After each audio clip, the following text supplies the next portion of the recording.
Welcome to Papers Review, where science meets your everyday choices. Have you ever wondered if your favourite gym playlist is actually doing more than just pumping you up? Could it be that music, especially the songs you choose yourself, actually improves your physical performance? In this episode of Papers Review, we're breaking down a fascinating study by Cutterfellow, Benson and Landrum, published in the Journal of Sports Medicine and Physical Fitness in 2020. This isn't just another music makes you feel good story. This paper dives deep into whether listening to music can help you push harder, lift longer, and recover faster during real high-intensity workouts. The researchers wanted to know, can self-selected music enhance anaerobic performance, muscular endurance, and post-exercise recovery? And does it work equally for men and women? To answer that, they recruited a group of healthy college-aged individuals, both men and women, and had them perform two very familiar types of intense exercise: the bench press and the Wingate anaerobic test, also known as the WAT. The bench press test involved performing 5 sets to failure at 70% of the participants' 1 rep max. If you've ever tried that, you know it gets brutal after set 3.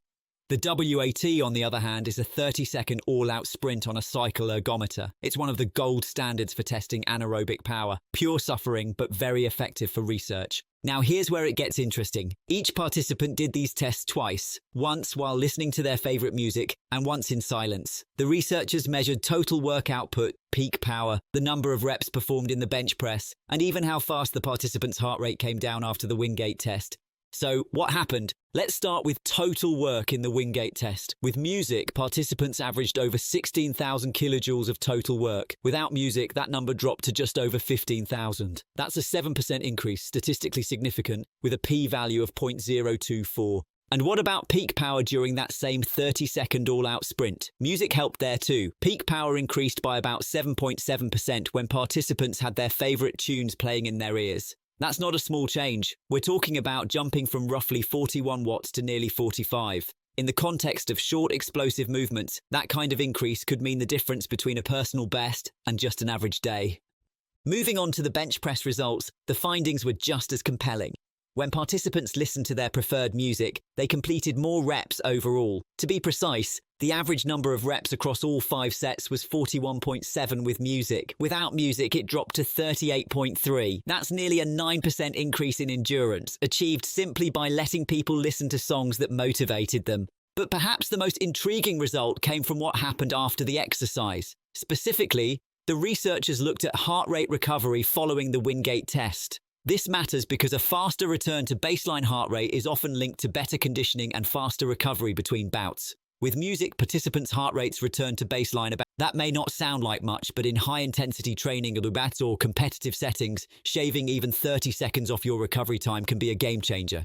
Now you might be wondering, how is music doing all this? Is it changing the way the muscles contract? Is it altering energy systems in the body? Not quite. The evidence suggests that the benefits of music aren't primarily physiological, they're psychological. Music doesn't make your muscles stronger by magic. What it does do is alter your mental and emotional state in a way that enhances performance. When you hear music you love, especially during physically demanding tasks, it can boost motivation, increase arousal, and distract you from the discomfort that naturally builds during exercise. You become more focused, less aware of fatigue, and in some cases, more emotionally charged to perform.